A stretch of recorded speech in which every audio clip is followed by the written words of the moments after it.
Hey everybody, I'm Robert Evans, and this is Behind the Bastards, the show where we tell you everything you don't know about the very worst people in all of history. And this is part 2 of our epic 3-part podcast on Alex Jones. He's an innovator, he's an inventor, he's the Steve Jobs of selling supplements to crazy people through the internet. And today we're actually going to talk about his business selling supplements to people through the internet. The working title of this episode is How Alex Jones Got Rich at the Low Cost of People's Lives.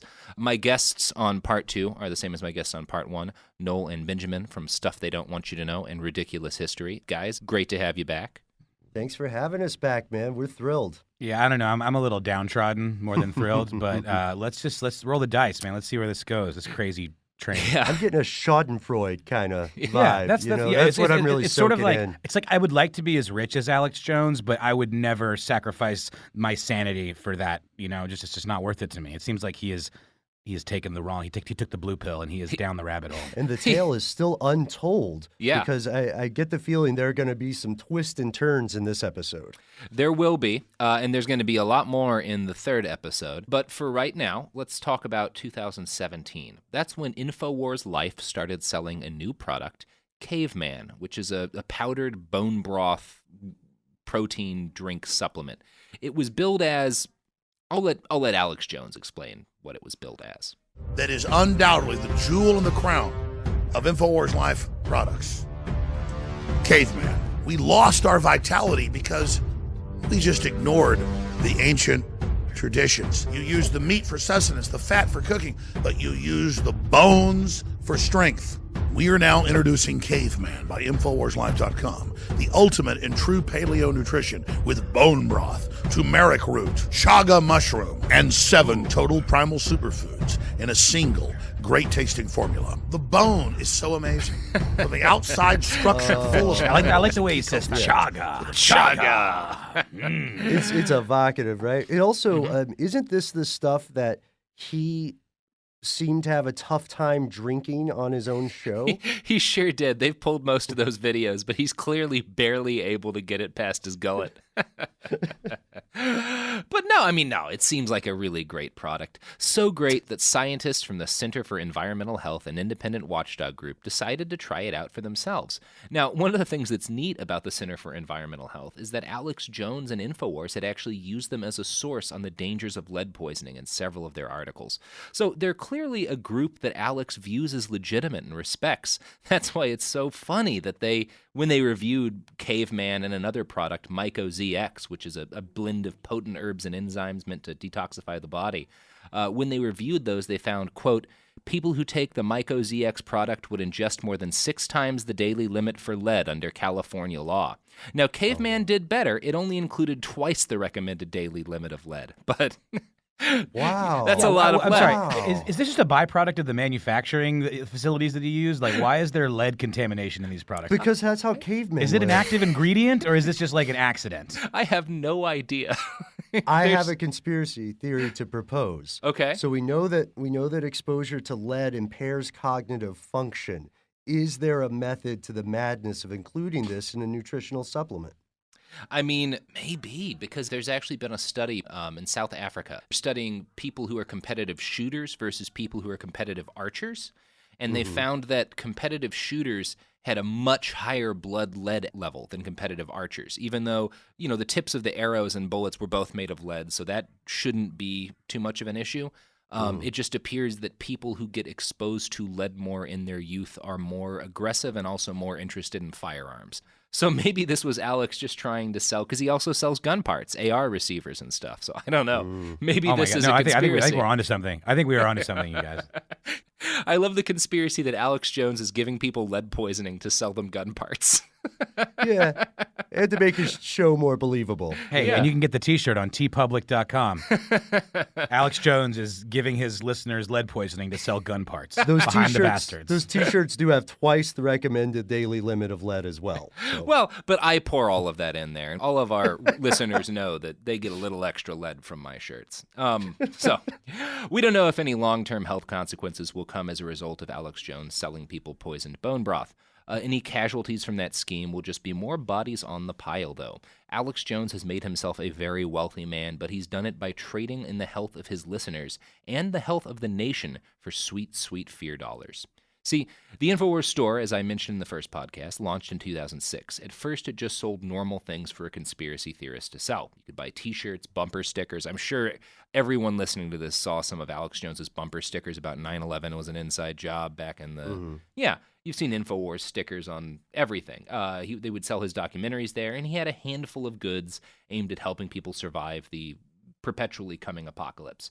Between subscriptions, ads, DVD, and t-shirt sales, InfoWars was making an estimated $10 million per year in the mid-aughts. Now, that's gross, not net. So what Alex would take home was much, much less than that because he had a big expense, millions of dollars to run a huge studio and the videos and stuff. But that was the gross profit, around $10 million by the mid-aughts, 2008, 9, 10. Was he still a millionaire at the end of the day, though? He may not have been at this point. Okay. Yeah, I don't know when he became a millionaire. He was probably starting to, because I'm sure he was getting a decent cut of that. But also, it's a very large studio. He must have had significant operating costs. In 2013, Jones reworked and relaunched the store as InfoWars Life, which is where he sold that poisoned bone broth.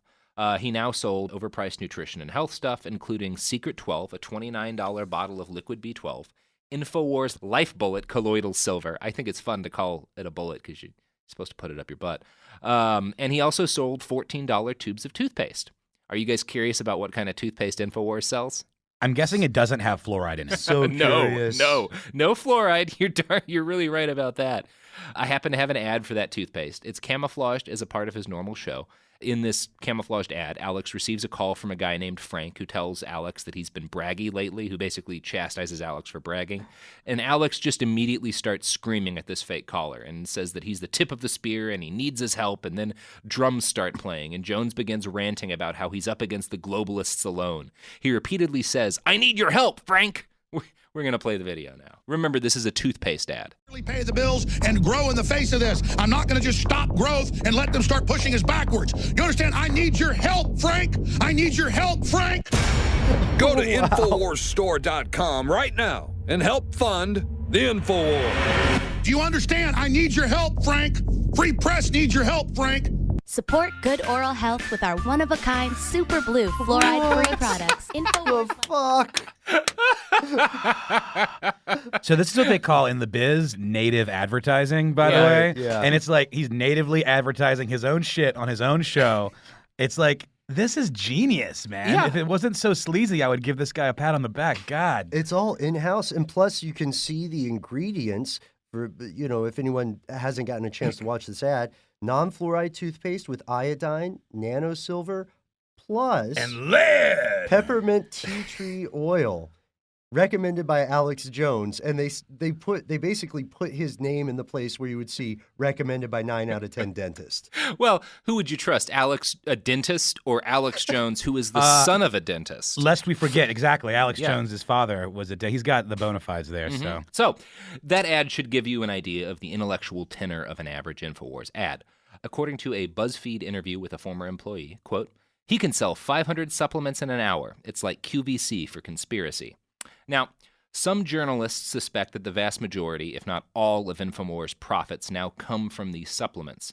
So for most radio hosts, like a guy like Rush Limbaugh, the big money is in syndication. If you're doing a syndicated radio show, the syndicate charges stations to run your show, and then they give you a big chunk of that money. But InfoWars is syndicated by Genesis Communications Network, a right-wing radio network that operates on a barter model. So they give their content to radio stations for free, so Alex Jones doesn't get any money from his show being sold to a radio station, but Genesis gets to actually put in the ad. So instead of the radio station picking what ads runs during their shows, Genesis gives them the show for free but picks the ads that go on it. Now, GCN doesn't share their ad revenue with Alex Jones. Instead, Alex splits the ad time on his show with Genesis. New York Magazine investigated this, and I'm going to quote from their report on the matter. "If you call Alex Jones's ad sales team," the employee told me, "you'll probably retire before you hear back from them." When I asked him why, he explained that Jones uses his 3 minutes per hour to sell his own dietary supplements, and Jones can choose to tout his own products beyond that as well during the rest of his show. So, in other words, quote, He doesn't get any syndication fees from GCN. He doesn't get a cut of the advertising that GCN sells, and he doesn't sell his 3 minutes per hour of national advertising time. The radio show makes no direct money for Alex Jones. It's all about selling his dietary supplements. So, wow. Yeah, he figured out a new tactic that I think he was probably pretty much the first person to use, where he completely eschewed outside advertising and really almost any outside money for his show, and supports it entirely by selling people lead-tainted bone broth and other such wonders. It's infomercial wars. Yes. Wow. I've never really thought about this aspect of it before, but I was joking earlier about the stupid industry buzz term native advertising, and that's sort of when you like disguise the ad as part of the content. Yeah. And he's totally doing that, like with this toothpaste ad where it's like, this is a legitimate caller who has a concern about his oral health, and then all of a sudden it's like graphics going across the screen, and it's like, good Lord. It's so egregious. It's amazing. It is. And if I can get a little bit into the inside baseball a little bit, like that's part of why podcasting is a lucrative thing, is because when you have someone in your ear, when you listen to them for hours and hours and hours a week, there's a level of trust that you develop for that person that you don't get through a lot of other mediums. And so if a person says, hey, I use this thing and I enjoy it and it's beneficial to me, you're more likely to trust that person than like just some random ad on TV. Everyone started to figure that out now, and it's part of why this form of media has taken off so much in the last few years. Alex Jones locked this shit down in 2013, which is, again, he's a pioneer, you know? Yeah, it's fascinating. Of course, while there's a good way and an evil way to do it, the good way is to not sell people lead. Yeah, sell them bidets, you know? Yeah. Like, just, no. Yeah, bidets, bed-installed bidets. But That's this a is great all idea. powered by alarmism, though. If there was a comedy podcast where somebody had a running inside joke about, you know, some kind of orange juice that they like. Or then- Doritos, or the snack or, that for bites instance- back. Or Doritos, the snack that fights back. Yes. Yeah. How could we forget?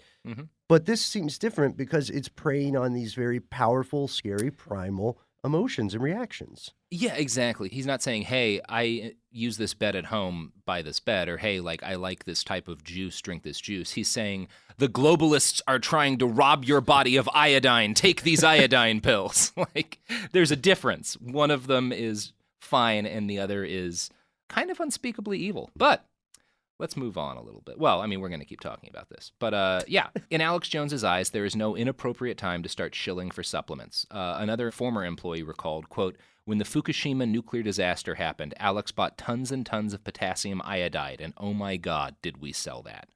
Another good example of Alex, you know, taking advantage of his fans is this ad for DNA Shield. Like many of his ads, it starts as a news story, something about how our hormones are under attack by pollution and GMOs or whatever. He mentions that, quote, the elite are already taking expensive, fancy rich person supplements to deal with the poisoning of the globalists. He claims to have copied their recipe secretly and made it much more affordable so the common man can defend himself from the globalists. So let's play the rest of this ad for DNA Shield. Sure, so expensive it's hard for the general public to get them, that are growing the telomeres in the DNA, that are spurring mitochondrial growth and keeping cells alive, that are causing nerve regeneration. This is stuff you're allowed to say because it's patented and been certified.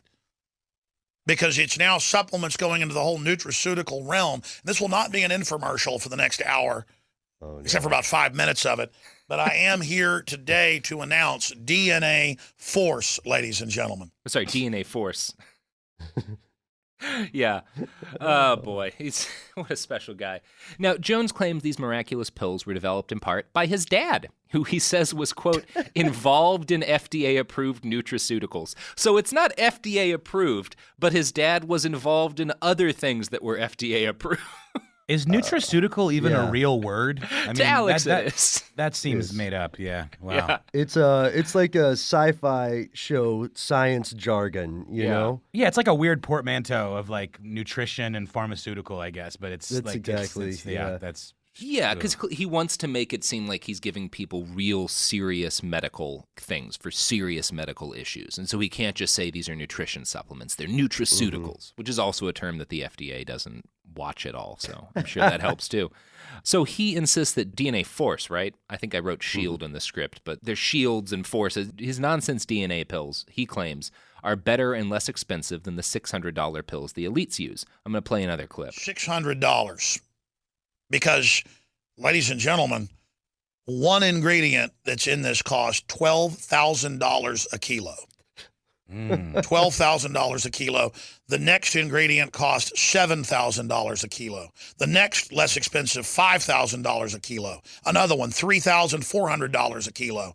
We bought it directly from the certified, patented, FDA approved, whole 9 yards, laboratories that make it. We had it scientifically mixed at Dr. Grip's factory facility the highest standards to bring you InfoWarsLife.com DNA Force. Anyway, it costs $134.95 a bottle. But Robert, that's an amazing deal, though. Did you hear that one ingredient that was $12,000 a kilo? $12,000. Also, it's more scientific because he's using the metric system. You know, that's like real science there. And also, you'll note that he says the facility where he bought the ingredients is FDA approved. Again, and it's run by a guy named Dr. Griff. No, did I hear that correctly? That's his street name. Dr. Griff is a different. So he gets the ingredients from an FDA approved facility, and then they go to Dr. Griff's facility. I don't think the FDA has approved Dr. Griff. He does have Dr. Griff on as a guest in another ad that I found for this, and Dr. Griff theorizes that pills like these might help people live to be 120 years old. So that's cool. Oh, great. For just $134.95 a bottle. Yeah. It's remarkable. So whenever Alex does an ad for these, he's emphatic about the incredible quality of his products and the purity of their ingredients. He seems to prefer using himself as an example in his ads whenever possible. Oftentimes, this means taking his shirt off, as it will in this video that we're about to see, or, listen to. I haven't talked to anybody that hasn't worked for Spectacular. Look, we want to sell you good stuff that works so you keep buying it anyways. But the point is, this is stuff that counters the globalist and funds the info war. That's why I'm so excited about it. I want to thank you for continuing to support the InfoWar. Alex Jones signing off for InfoWarsLife.com. If you're watching this transmission, you know damn well you're the resistance. Okay. First of all, that sounds like a man wearing no shirt. Yeah. Second of all, I love that he refers to it as a transmission. That is all. And I love how he brings you into it. If you're listening to this, you're damn well part of the resistance. You know damn well you're part of the resistance. He is the reddest man. I saw him in person once at the Republican National Convention. He gave a speech outside of it. And I thought then, I've never seen a man whose skin gets so red when he yells. Well, that was in Waking Life, too, because his animated avatar in that is like bright red and getting redder and redder and redder. It's obviously like, part of his cartoonish character. It is remarkable how red he can get without his heart exploding. Yet, he's only 44 and he looks like 60.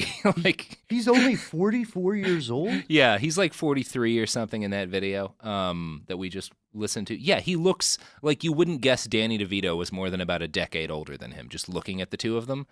But Danny's got like 30-some years on him. It's remarkable. So, BuzzFeed's Charlie Warzel actually bought some Anthroplex, which is the product that shirtless Alex Jones was advertising there.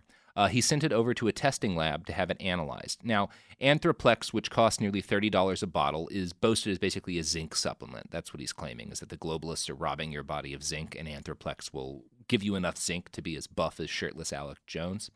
So Charlie Warzel sent this Anthroplex off to be checked out by a lab, and the lab report that came back said, quote, "If you're extremely zinc deficient, the value is not going to be significantly helpful." It calls Anthroplex, quote, "a waste of money," and points out you could actually get another zinc orotate supplement for around $5 with an impactful serving size. So his zinc supplement that's $30 a bottle contains almost no zinc. Well, in his defense, they said was it's not going to be significantly helpful. Yeah. Yeah, it's 6 times as expensive as a normal zinc supplement and has less zinc in it. Okay. God. Classy Alex. So not only does Alex Jones sell bad, sometimes toxic supplements to the gullible, he's also pretty abusive to the companies he partners with, basically finding businesses that are in trouble and strong-arming them into giving him deals in exchange for the InfoWars endorsement. Quoth a former employee, I've seen him undercut a company that sells survival straws for $25, force them down to $10, and then sell them at $50. So that's fun. Just to give you a little bit of an idea of the way Alex Jones does business. If you want to know how we do business, it's time for some ads. So here's me selling you things that aren't filled with lead and that I will guarantee you have as much zinc as we claim that they have.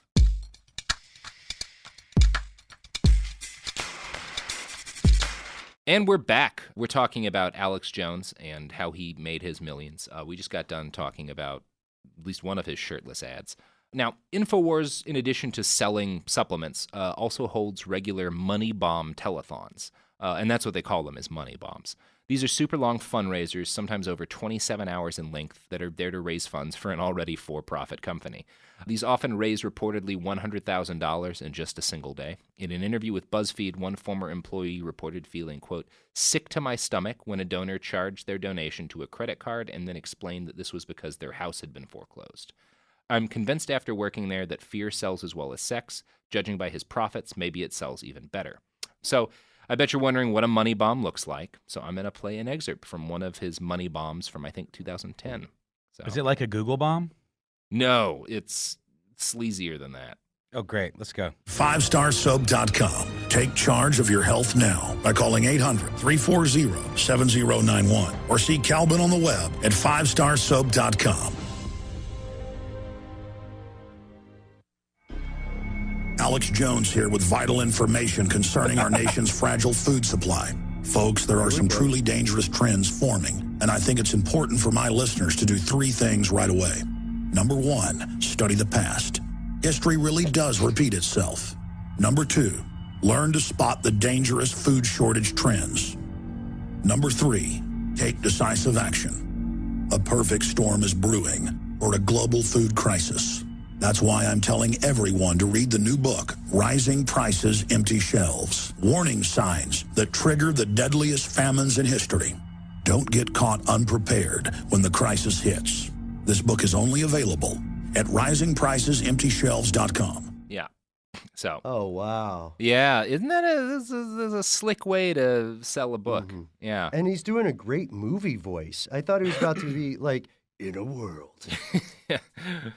Where you have to buy this book in order to know when you need to buy food that you can also buy from us because we sell survival food. Yeah, Alex Jones. So if you're a regular listener and viewer of InfoWars, I'm going to guess you either think Alex Jones is hilarious, which is probably 50%, or you really, really trust him, which is probably another 50%. I think one of his strengths is that he was probably, one of the first people to realize that it was possible to sell people a lot of things if you develop that kind of trust and rapport with your audience. And he's been very good at that. At least one former senior InfoWars employee has stated that Alex based his empire off of televangelist networks. He admired, quote, their knack of using trust and faith to market things. Shilling Supplements has been outrageously profitable for Alex. In 2012 and 2013, prior to launching the InfoWars Life line of products, InfoWars made about $5 million a year gross.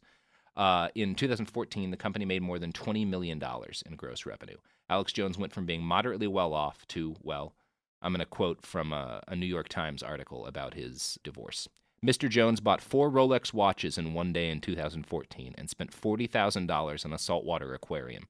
The couple's assets at the time included a $70,000 grand piano, $50,000 in firearms, and $752,000 in gold, silver, and precious metals in a safe deposit box. So, by 2014, Alex Jones is definitely a rich man. And I can't think of anyone I less want to have $50,000 in firearms than Alex Jones. That is a concerning thing. So yeah, that New York Times article also notes that, quote, most of his revenue that year came from the sale of products like supplements such as Super Male Vitality, which purports to boost testosterone, or Brain Force Plus. And in case you're curious, Jones claimed that his $317,000 shopping spree was a post-divorce necessity. It's a free country, and I had to restart my life, which is fair. It is indeed a free country. No law forbids Alex Jones from getting rich selling crap to whoever. Only here's the thing. The entire InfoWars business model relies on fear, convincing people that an X-Files scale conspiracy is perpetually moments away from tearing them away from everything and everyone they love. Fear of radiation or terrorists or globalist poison campaigns is what sells the radiation shield supplements, body armor, and water filtration systems that Alex Jones shills. And speaking of water filtration systems, you guys want to check out an InfoWars Life ad for that? Yes. So very much. Their filters are impregnated with silver, a natural antibiotic. On top of that, they're bigger, so they filter faster. You don't have to prime these the first time you use them. It's amazing. Go to Infowars.com and click on the shopping cart link to see the entire family of these babies. Now, the fluoride they add to our water is so tiny that most filters can't cut it out. But ProPure has their system that will, again, reduce it to non-detectable levels, almost get... So again, the thing that is important there is that he's not just selling a water filter. He's saying people are being poisoned. Like, he's saying you are being poisoned. They are sneaking fluoride into your water to poison you, and this filter will remove it and other things will not. No, they're not sneaking it though. It's like a thing that municipalities do. They put fluoride Yes. in the water. It's a known thing. Right. Yeah, it's a known thing, but he's telling people that this is part of a conspiracy to damage you. The Yeah. globalists are trying to hurt you with poison in your water, and only this filter will help. But when you literally tell people that they're being poisoned by a group and then name specific people like Barack Obama or Democratic lawmakers as members of that group, it's possible that you might just sort of inspire a couple of shooting sprees, which is what we're going to get into next. I mean, I think that's like episode 3 material, right? When we're like the whole idea of like how finally now everyone knows that this is hate speech. Oh, no, it starts way earlier than episode 3. I just want to say before we go on, this video clip with the water filters is he's like an evil Billy Mays in this thing. Evil Billy Mays is a good way to look at it. And these things are very menacing looking. They're very, very large and very shiny and metallic, and they look like something that would be in like a meth lab or something. It's very strange. Yeah, I think that probably plays to like the people who are going to want to buy this want everything to look cool, right? Like that's why he doesn't say these are just zinc supplements. It's survival shield. Well, and these would go really well in my, bomb shelter. Yeah, it'll look cool next to your wall of guns. Like, and it will Yeah. look cool next to your wall of guns. So, at 4:12 a.m. on January 8th, 2011, Jared Lee Launer made an incoherent MySpace post that referenced the nation's, quote, 5% literacy rate and the, quote, longest war in United States history. He was not talking about Afghanistan. He was talking about the info war. Attached to this post was a picture of a handgun on top of an American history book. Roughly 3 hours later, he traveled to a Walmart and purchased ammunition. Then he took a taxi to a Safeway at Casas Adobes, Arizona, where Representative Gabrielle Giffords was holding a meeting with her constituents. A little after 10 a.m., Launer opened fire on Giffords, grievously wounding her, killing 6 people and wounding 13. Unlike most mass shooters, Launer was stopped before he could kill himself and was arrested on the scene. Now, a number of things were very wrong with Jared Launer. Some of his friends have stated that he hated Giffords in part because he hated the idea of women holding positions of power. He also hated George W. Bush, probably because he believed 9/11 was an inside job. And he believed that, among many other things, because Jared Launer was a gigantic fan of Alex Jones. In the immediate aftermath of the shooting, investigations into Launer's life revealed that he was a huge fan of the Jones-produced film Loose Change. This led to a storm of condemnation of Alex Jones and InfoWars. The writer of that Rolling Stone article I keep quoting interviewed Jones 5 days after this shooting. Jones compared the condemnation of him and his, InfoWars to McCarthyism, which, oddly enough, he's also said was a good thing at other times. So he's not a consistent guy. But Jones accepted no responsibility for inciting Launer. Quote, "During these societal upheavals, it's messy. A lot of bad things happen. And yeah, you're going to have paranoid schizophrenics that get set off by the crazy things corporations and governments are doing, and by those who are exposing it to them. But we can't allow ourselves to become paralyzed. If a schizophrenic takes 3 hits of acid in the forest and sees demons in the trees and snaps, do you cut down the trees?" Which you don't, but I would argue that if you find someone who only sells acid to schizophrenics, you probably stop that guy. Yeah. So, at that point, Alex Jones wasn't even willing to accept that the shooting was entirely legitimate. Quote, "The whole thing stinks to high heaven. This kid Launer disappeared for days at a time before the shooting. My gut tells me this was a staged mind control operation. The government employs geometric psychological warfare experts that know exactly how to indirectly manipulate unstable people through the media. They implanted the idea in his head by repeatedly asking, is Giffords in danger? So every account I found makes it clear that Alex Jones was not Launer's only road into the world of insane anti-government conspiracy theories. Jared had a voracious appetite for that stuff. Alex Jones and InfoWars, though, were clearly part of his intellectual development. I'm going to leave it up to you guys and to the listener to decide how much blame, if any, you think Mr. Jones deserves. So right now, I don't know how you guys are feeling in terms of, is he at all responsible for this? Is his rhetoric responsible for this?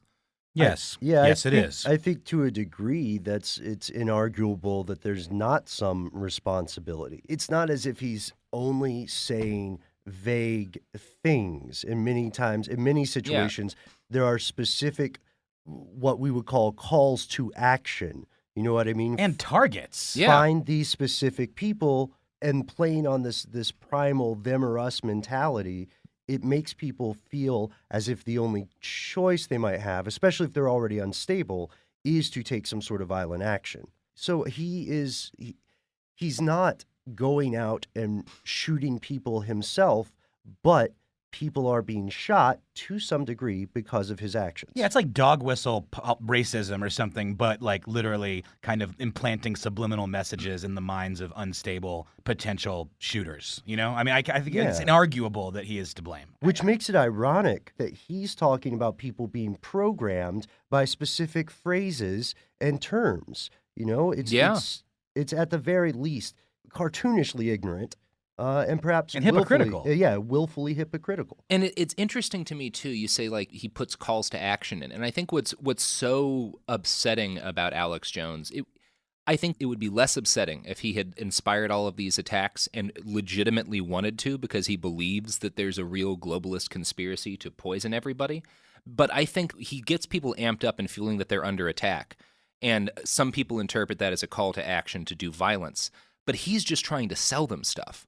Like that, But dude, like, that's what they call it. That's what they call it in marketing scripts. Yeah. The end of ad copy is called the call to action. It's like when you tell people the thing they need to buy. Right. I mean, that's literally what he's doing. But it's got this weird dual effect. It's oh man, it's painful. It's painful. terrifying. And you know, if you, the listener, aren't quite on board with sort of our theory of Alex Jones being culpable in a lot of killings, let's hear from a few more InfoWars fans. Does the name Richard Andrew Poplawski mean anything to y'all? It didn't mean anything to me before I started researching. I don't recall. No. This is not one of the most famous shootings that we've had, but we've had a lot lately. He was a former Marine who in 2009 got into a spat with his mother. Someone called the police, and Richard greeted them wearing a bulletproof vest and wielding an AK-47. He opened fire and killed 3 police officers. Poplawski's friends and family knew that he regularly talked about the growing police state, which, who doesn't these days? He also ranted about a coming collapse and seemed to see himself as a sort of patriotic revolutionary. Here's the Anti-Defamation League's report on him. Quote, Poplawski visited the site InfoWars frequently, shared links to it with others, and sometimes even posted to it. One of his frustrations with the site, though, was that it didn't focus enough on the nefarious roles played by Jews in all of these conspiracies.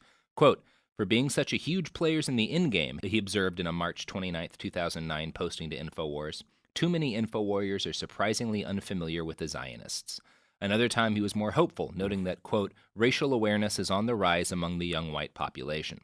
So, Alex Jones has had some allegations of anti-Semitism leveled at him. He, of course, denies any kind of prejudice or bias. Other people have suggested that the term globalist, as used by Alex Jones, is basically a stand-in for the word Jews. There's no way to prove that, but I can prove that some people interpret Alex Jones that way. I'm working on another side project as my career as a freelance journalist where I'm collecting the stories of 75 different fascist activists and how they came to be what they call red-pilled.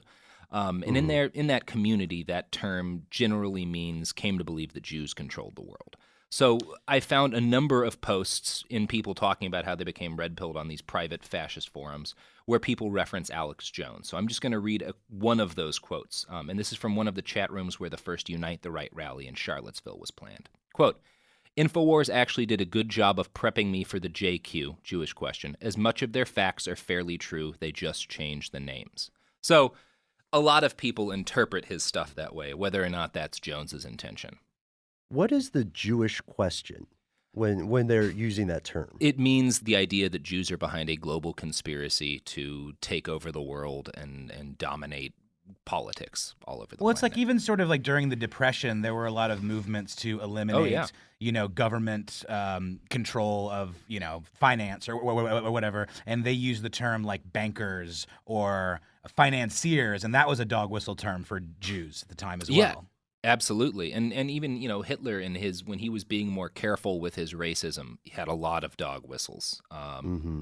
And yeah, it's just a common thing with these people and has been for a while. And so Alex Jones will, of course, say that that's not at all his intention, but it is very clear that some people at least interpret him that way. And he has to be aware of that, right? I can't believe he's ignorant of it, right? But Yeah. I don't know also. And again, Alex Jones would deny any allegations of anti-Semitism. And I have no evidence that he is secretly trying to propagandize people in that particular way. Alex Jones obviously denied any responsibility for the Poplawski shooting. He said this to the Pittsburgh Post-Gazette, quote, "If anybody should be blamed for this, it's the Marines. They're the ones who trained him to kill." And it probably is true that Poplawski was more dangerous with his AK-47 due to the fact that he had Marine training. But Alex was the one who trained him to see a gigantic government conspiracy lurking behind every failure and setback in his life. It was Alex Jones who really started the spread of the FEMA concentration camp conspiracy, and it just so happens that shortly before his rampage, Poplawski posted a YouTube clip of Glenn Beck ranting about FEMA concentration camps. If you remember from the last episode, it was not uncommon in the early aughts for stories to start on Alex Jones's site and then filter up to Glenn Beck's primetime show. And one of the stories that started that way was the FEMA concentration camp conspiracy. So, that's where we are right now. It is time for some ads. You can take this as a call to action, but not a call to commit horrible crimes. Please don't commit any horrible crimes. Just enjoy these products and services.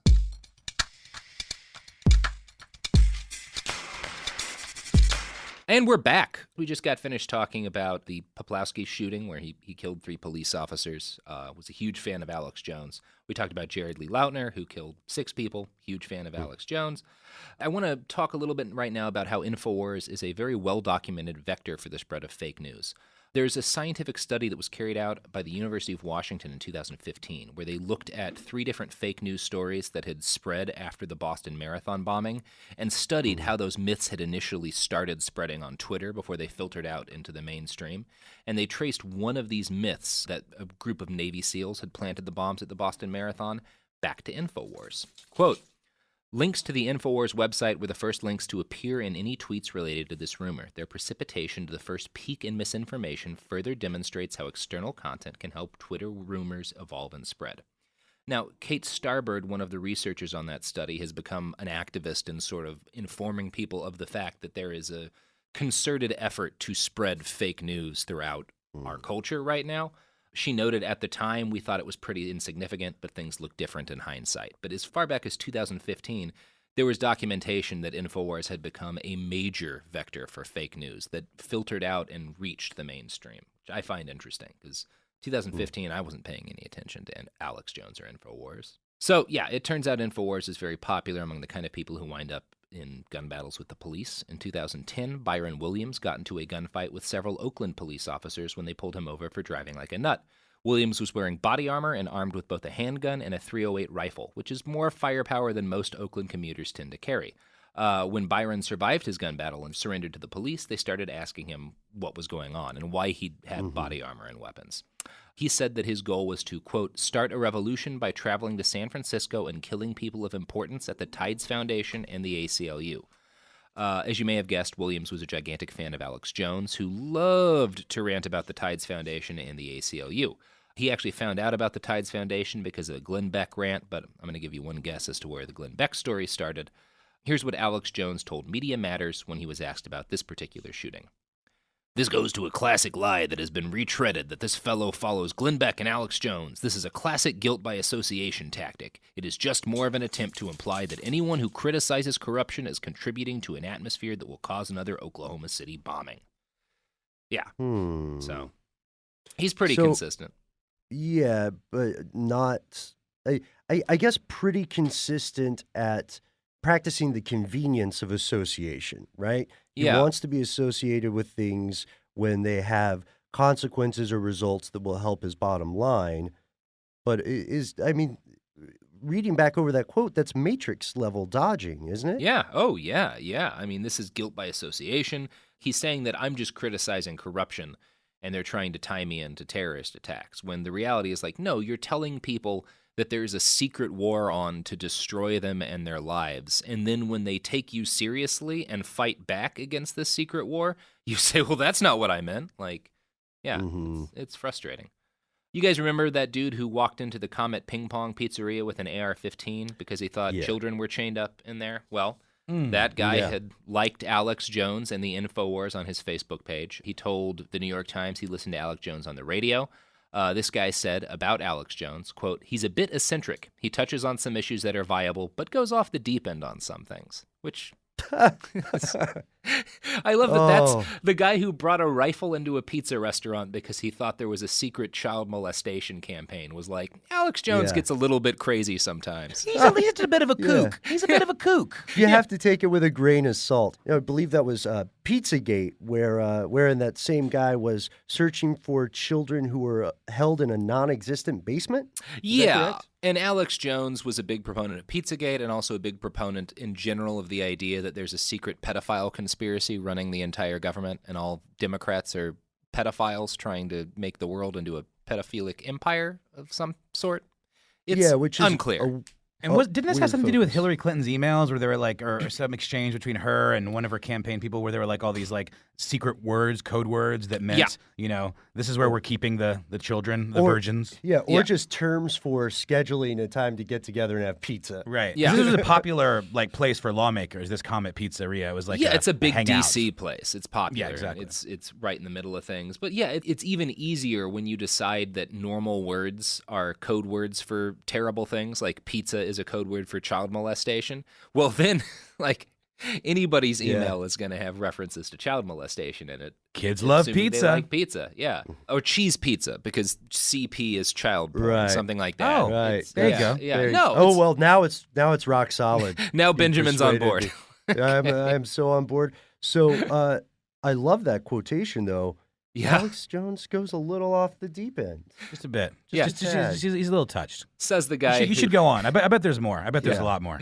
You guys remember in 2011 when Oscar Ortega fired his rifle at the White House from the window of his car? Yes, I do remember that. Yeah, it was a big story.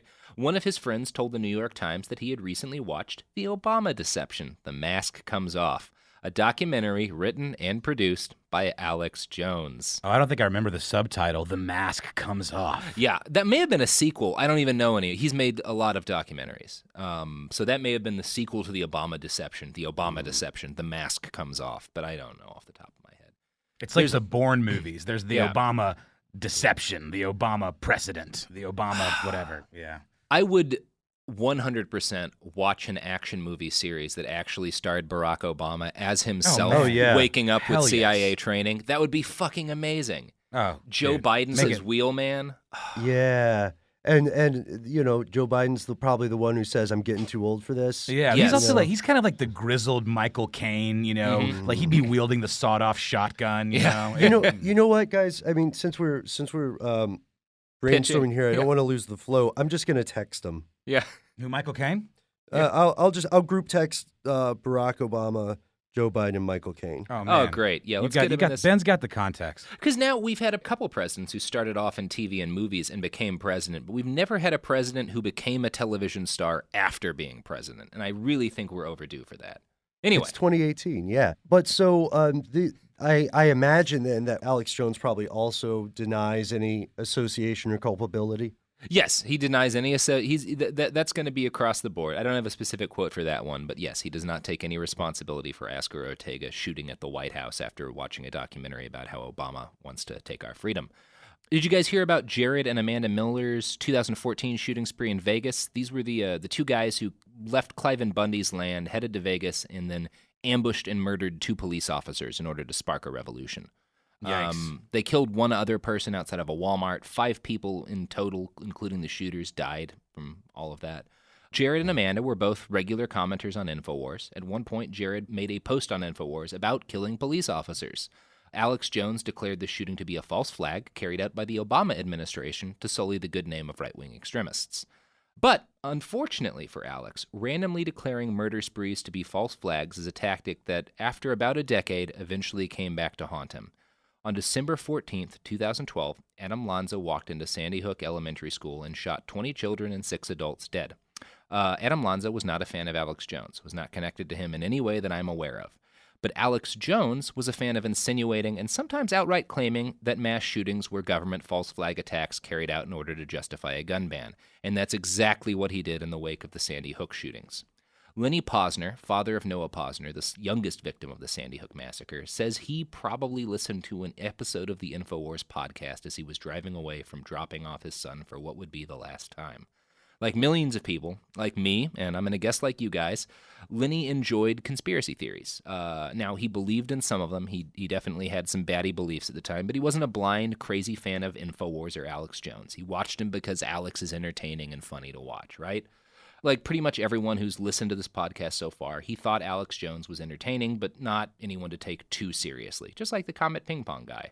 That changed after Sandy Hook. I'm going to play a compilation of a few of the things Alex Jones said about that mass shooting, as compiled by CNN, and we'll get into why I have to use a CNN clip in a little bit here, but here's Alex talking about Sandy Hook.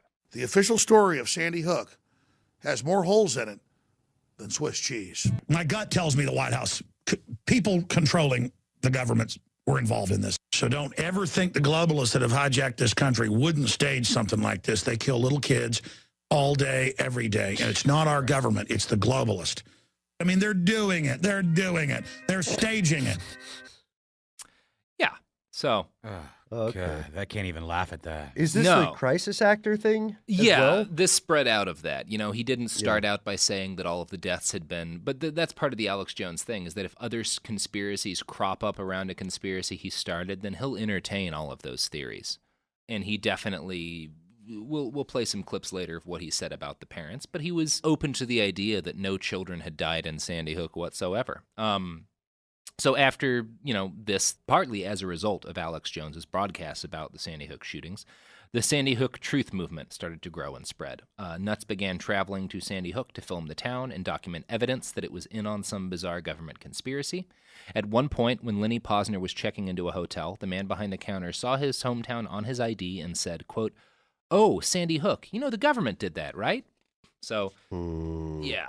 It wasn't all little incidents like that. People started to believe that the families of the victims were in on the false flag shooting, because according to one variant of the theory, there were no victims. Lenny and his, at the time, wife began to suffer harassment and even threats from strangers who thought they had faked the death of their 6-year-old son for money. The couple split up not long after Noah's death, but the harassment caused them both to move out of Sandy Hook, hundreds of miles away from their son's gravesite, which they couldn't visit anyway out of the fear that some nut with a gun was camping out and waiting for them. Lenny said this to the New York Times, quote, "Conspiracy theorists erase the human aspect of history. My child who lived, who was a real person, is basically going to be erased." Yeah, which is... That's heavy. Yeah, that's probably the best coda we could possibly get for this episode. Conspiracy theorists erase the human aspect of history. This is like when shit gets real. I mean, Yeah. obviously shit's already gotten real with poisoning his listeners and all this shit and just duping people left and right. But this is when there start to be real consequences and real weight behind this bullshit that he's spouting. And Yeah.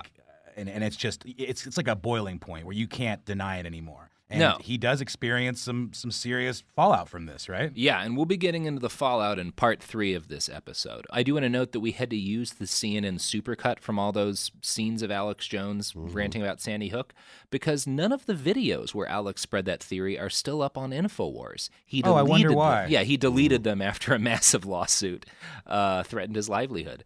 It was possibly illegal that he did this, and in fact, Mr. Jones and his company were sanctioned for deleting, quote, extensive social media materials and reportedly hundreds of hours of video.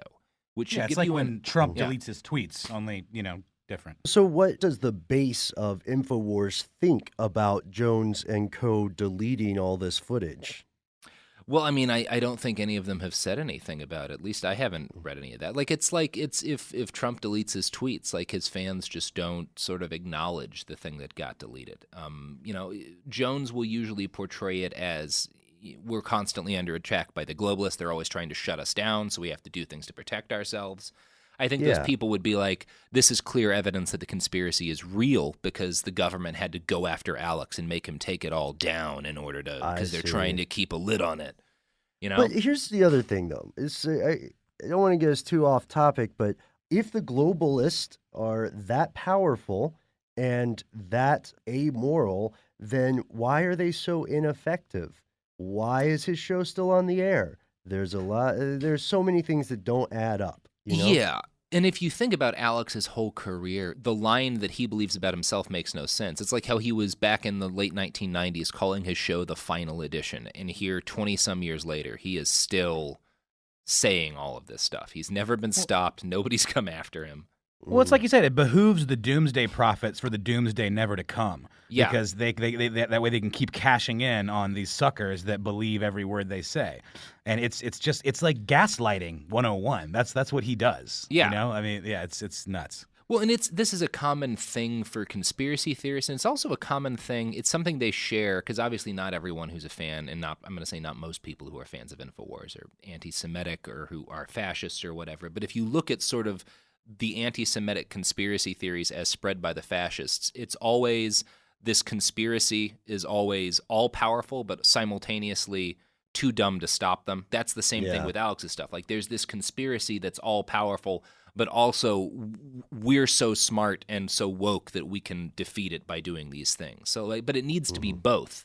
Like, it does need to be a constant threat, because number one, that's how you sell the supplements, but also that's how you keep people amped up. But they also need to feel like they're doing something to fight it by supporting InfoWars and sharing its stories on Twitter and Facebook and whatever. Well, I think it's no accident it's called InfoWars, because warfare works the same way, right? Like, companies make billions and billions of dollars by us being in a constant state of terror and war, and it makes people like need them. And if we had peace, it'd go out of business. That's no good, you know? And it's also interesting to me that the title InfoWars, because Alex Jones is such a pioneer in fake news, and now we are all across the world, everyone listening to this, in the middle of a war that is being fought in large degree via information. And I'm going back to, like, if you talk about the I think it was 2010, the Russian invasion of Georgia started with a fake news blitz. The Ukrainian civil war. I've talked to people, I've reported on that one, like from that war.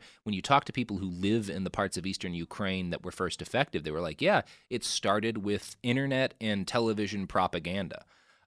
So in a weird way, by picking the name InfoWars for his site, he kind of did predict and define what was going to be happening in the next couple of decades. And he really was the first person to weaponize the internet in an effective way. I don't think he intentionally did it, because he was just trying to sell supplements.